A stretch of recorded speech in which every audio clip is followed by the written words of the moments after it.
So now we're going to go into the third degree. The third degree of the three bodies. And so it pretty much going through the same scheme. So we have the mental body, which is the lower astral and the etheric, right? So you have the lower astral to the higher astral that crosses over into the lower etheric to the higher etheric. Difference being, astral has more, is more associated with physical form, it's more associated with form. And the etheric is less associated with form and more associated with awareness. It's like having a dream, but you have no body, but you're watching something. It's like you're watching someone do something in third person.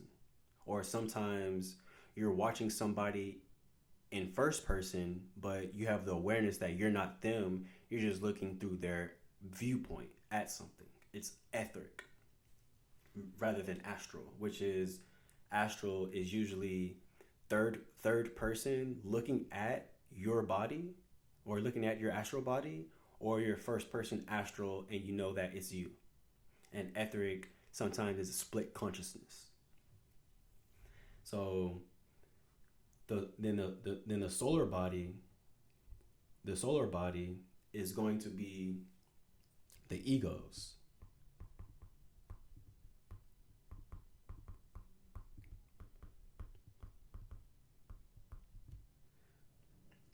So we said before, the ego eventually, which is the grounding point of our awareness. But we are not the ego yet. In order to attain the title of the ego, you have to pass through the astral and the etheric and build up the frequencies in both of those bodies to form the ego. The ego, when people say ego, they're not talking about the third degree of bodies or the second degree of bodies. They're talking about the first degree of bodies. And the first degree of bodies, instead of being spiritual at the top, it's mental at the top. What they're talking about is the awareness of their own minds. And they're referring to that as ego. But that's not ego, that's awareness. The ego is a compilation of your astral and etheric bodies, which is played out through the physical in the third dimension. But in order to obtain the ego, you have to take your awareness and build up the frequencies in order to obtain the ego to say, this is who I am. I know who I am. I know my faults. I know where I lack. I know where I'm good at. And this is what I need to work on. Once you obtain the ego, then you start battling in the lower worlds to perfect your ego, to understand other people, to understand yourself, to understand the principles that you stand for, to test out the astral and etheric principles in the third dimension in a gross form, so you can perfect your lower astral body using the lights of your ego. So you can perfect your etheric body through the lights of your ego, and the lights of your ego is coming from your solar body, which is coming from it being revolving or in the vicinity of the superego. The superego's functionality is to help guide the ego, which is you, right? It's trying to guide you, but in order for it to guide you, it has to link it has to link the lower nature to the higher nature. So the ego wants to go up. The ego wants to become finer. The ego wants to become one with the super ego, but it can't. It can't become one with the super ego alone. It has to take on the lower bodies in perfection, and it has to take on the lower bodies to perfect them to a high enough level to where the ego can detach from the gross third dimension and start going into the lower fourth dimension, into the astral with incarnation, which will be immortality. Because the point of earth trials is to obtain the information that we need here in order to understand ourselves on a egoic level, which is an etheric and astral perspective, in order to go through trials the on the grossly physical nature, to expand our consciousness and expand our experience and expand our mind, to grow stronger astral lights and astral bodies and etheric vehicles. So when we cross over into the next world, our astral and etheric vehicles have more light to them. So when we're in that world, we obtain longer consciousness within the astral and etheric vehicles after we pass from this body, and we're able to illuminate ourselves through the ego's light, which is our light. We're able to wake up in the other realm and have enough light to live a life, to live the immortal life, and trying to connect consciousness to consciousness to build the cycle. And once the ego has built enough astral frequency, and it perfects the astral frequency, it doesn't have to come back to reincarnate on earth. It has to go through the astral trials, which are the same trials that are in the physical trials, except for it's of an astral nature. So some people here on earth right now are in their astral nature bodies. Does that make sense? And some people on earth are in their physical nature bodies, right? And there are some people on earth that are in their etheric bodies. The difference being planted within your physical body, your consciousness gets cut off when you die, right? That's a perceived perception. Within your astral body, when you die, you wake up in the other world, within the astral, within the lower fourth dimension. You wake up there in the dream world, in the dreamscape. But within your etheric body, while you're stationed in the physical body, but you're operating from an etheric viewpoint, you've had knowledge from previous lives, and it's already within your consciousness, and you're here to do a specific task, and you know exactly what your task is. Now, depending on the karmic situation, you may not remember all of it, you may not know all of it or what you're doing, but for the most part, you have enough light to carry you through this world and into the next world without a conscious break. People that are stationed in physical bodies with strong etheric bodies usually go to sleep and go into the other world, and then come back, get into this world, then go back to the other world. Those are usually like what people will call adepts. So then people that are in the physical body, but they're operating from an ego point of view, these people have high understanding of the astral and etheric bodies, and have enough light to travel between the planes, between the lower fourth dimension and the higher fourth dimension, and they could go to the gates of the fifth dimension, and they can get teachings directly from the superego. And these usually on our plane are called masters. Like these are beings that are incarnated for a specific reason, and they know exactly why. And it's completely spiritual, and worldly things don't matter to them. It's their spiritual, some spiritual goal that they're doing or helping out with, or some type of mission, some type of experience that they're doing in order to have enough light within their ego to go into the higher planes. Now, with the people with the ego on Earth, they're very rare. Like people with a controlled ego is a very rare thing. Like it's basically someone that can control like the elements, like people that can control the weather, like telepathy, telekinesis, all that stuff. That's what the ego or the master, like that's that realm. Like very few people, like there may be like maybe a handful of masters on the earth at a time, probably, maybe even less than that, to be honest with you. Maybe like one or two, and they incarnate for a specific reason to guide specific groups of people, like specific it's I don't really know too much about it other than what I just said, basically. So let me not like keep harping on it. So the superego is, if you're given a placement, is in the lower fifth dimension, which is like nirvana, bodhisattvas, like enlightened. They call it like, this is where like enlightenment comes from, like the term enlightenment, like in all these terms from the east, like the ascended masters, like these things like that are of that nature. These are the super egos.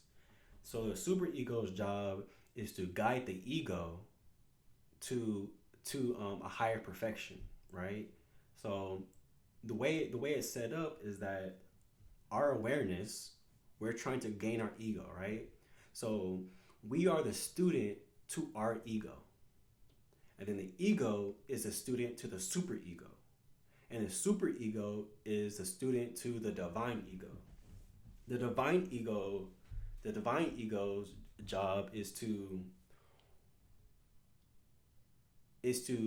give frequency and energies to the superego to pass on to the ego, so the ego can pass it on to the consciousness that it's tethered to have that conscious awareness form its own egoic body.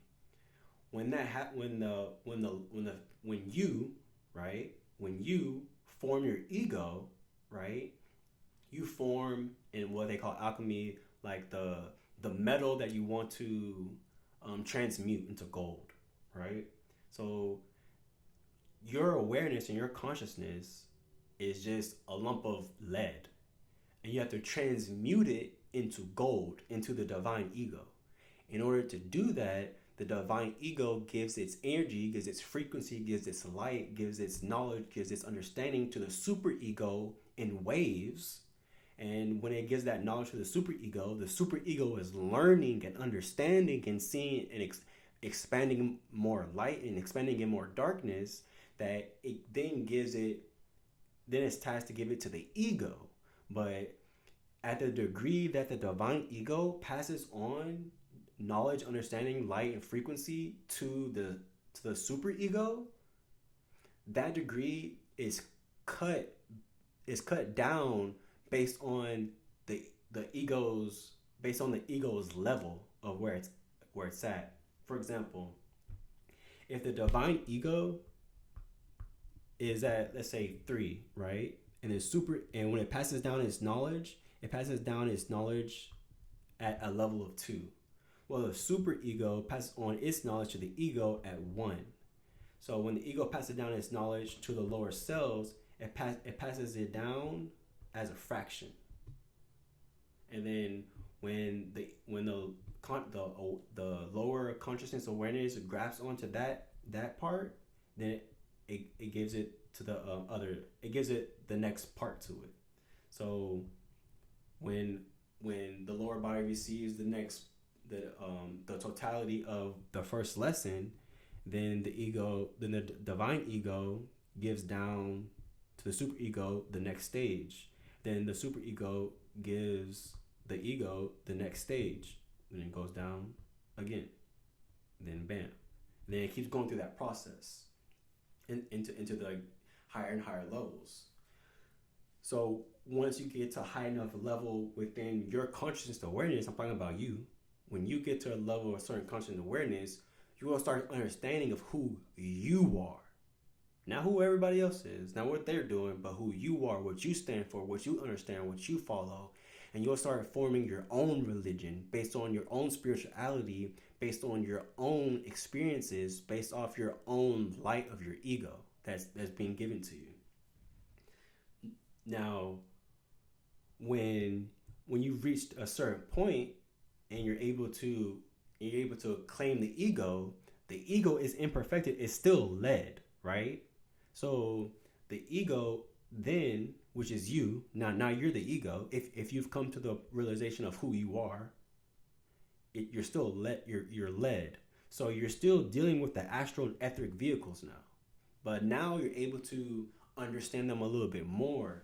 Now you're able to you're dreaming more, and your dreams are making more sense to you because the ego's light that is giving you the higher ego that is giving you its light. You have enough knowledge and understanding and frequency built up within within your lower bodies that you can start to decipher what it's saying, what it's communicating. And the deeper and deeper you get into knowing yourself, you're able to decipher more and more of the dream and dreamscapes until you start having lucid dreams. And in those lucid dreams, you'll start experiencing who you are through that experience of the lucid dream.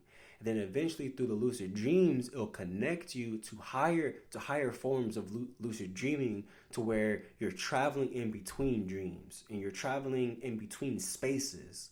And then every now and then you'll get the type of energy to put you into another person's dreamscape and another person's frequency, and you communicate with them. And when you get to that level, your ego, your higher ego, is trying to see how you're going to interact on a higher astral and an etheric level, how you're gonna interact with other beings on your level. You see what I'm saying? So put it like this. Let's say you go to sleep, right?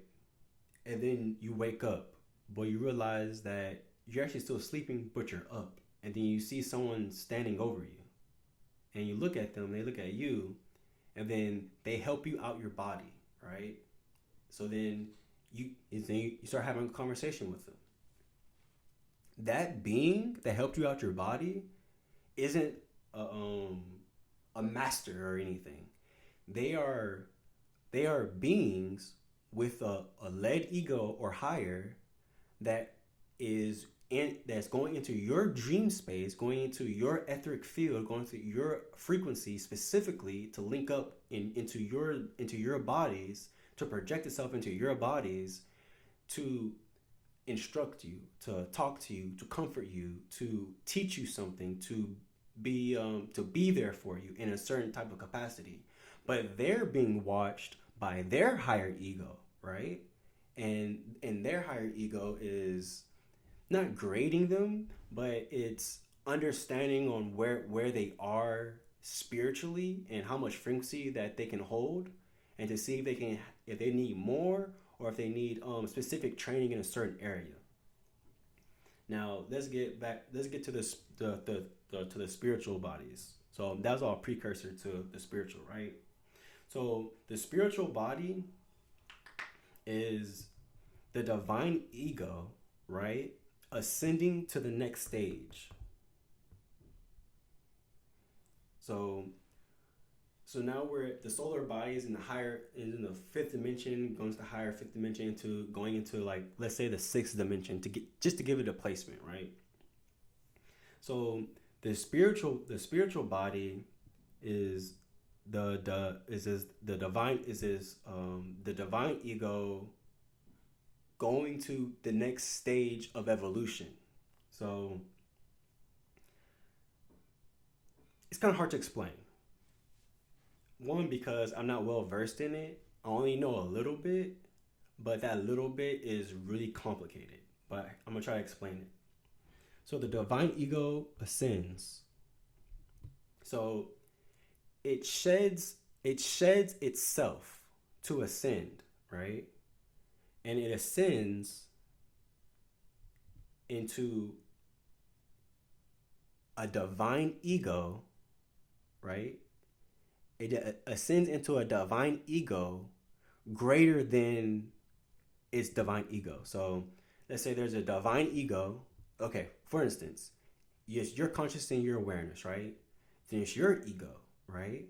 Then it's your super ego. Then it's your divine ego. Well, when the divine ego ascends, it goes into another consciousness and is dissolved, right? So the ego is dissolved within this consciousness. But this is where it gets kind of tricky. It doesn't dissolve as in it doesn't have its own identity. It has its own identity, but instead of being closed off outside of that consciousness, it's within that consciousness, but it's also open to the other consciousness around it. So think of it as a pool or a sphere of multiple divine egos. And all those multiple divine egos are individual egos within one ego that are separated but together. So then you have multiple divine egos, all taking part,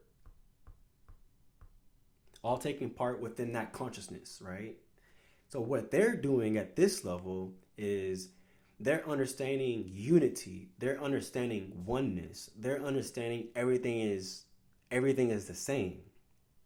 So when the divine ego ascends, the superego takes its place, and the superego becomes the divine ego. And the divine ego, its subconscious is the supreme divine ego, which is the spiritual ego, which is multiple egos dissolved into one, and they're connected, but they still hold self-identity. But the self-identity is realizing that its identity is the one, like it's one. And you may think like, well, that's kind of scary. Like I'm not myself anymore. But when you get to that level, you would understand that that's what it always has been anyway. But you had to shed your ego. You had to, they say shed or kill, but a better term I think for it is you have to evolve your ego to your superego, to your divine ego, and your divine ego then realizes, right, that it's not up on its own, it's a part of another consciousness that is another ego, right? And that ego is the physical body. I know it's crazy because that consciousness and awareness is spiritual on the sixth dimension and higher, right? But that consciousness awareness on that level is equivalent to the physical nature in the third dimension. It's equivalent. Just like the emotional, the lower emotional is equivalent to the higher physical. Just like the lower mental is equivalent to the higher emotional. Just like the lower solar is connected to the higher mental. It's the same thing. It's forms and frequencies and energies. And the deeper and finer you go, the less form it has. But when you have a less form, you get to a point where there's no form. That no form is a completely new paradigm. And when you go into no form, you have a different form. And it's called the invisible form. And the invisible form is like the perfected human. Let's say that. It's the perfected human. And at that point, we will think of it as God the Creator. That's how we will perceive that. Because as spiritual beings with no form, they're invisible. That means they're everywhere at the same time, witnessing everything through their divine ego. Through their divine ego, that their awareness through that divine ego channels through the superego, and through their superego transfers through the ego. But the supreme divine ego is connected to multiple egos. So within that sphere, within that realm of the supreme ego, is connected to multiple divine egos, so it has access to multiple super egos and multiple egos and multiple beings within a realm. So you have the planet, the solar system. Then you have a cluster of solar systems, which will eventually form a galaxy. And then within the galaxy, you have a multiple galaxies, which is galactical. And then after galactical, you have points of understanding of energies, right? Which we will call celestial beings, let's say. And those points of understandings or those energy frequencies, they multiply, right? They multiply or they expand into from our understanding into a universe. That universe is the supreme divine ego, right? The supreme divine ego is the universe. And once you ascend to a certain level and become one with the supreme divine ego, the realm that you're in, you can travel between it. You can witness and experience all of it through degrees over time all at once. Just like the divine ego doesn't go into the supreme to the supreme divine ego and be able to experience everything all at once. No, it has to learn first how to be one and then separate itself, then become one again and separate itself until it realizes that it being one and it separating itself is the same thing. Then it goes through degrees of higher understanding to be able to view multiple lenses at once. And then all that to say, the work of the supreme divine ego with all the divine egos within it is to give direction to the divine ego and knowledge to the divine ego of oneness. And that oneness is shared through frequencies and vibrations to the superego. And the superego gives it to the ego. And the ego gives it to dreams, gives it in dreams and parables and knowledge and frequencies and wisdom and etheric vibrations and astral vibrations to the conscious awareness. And then that conscious awareness is you, which is you forming to be an ego. And that's the third degree. And that's the third degree bodies.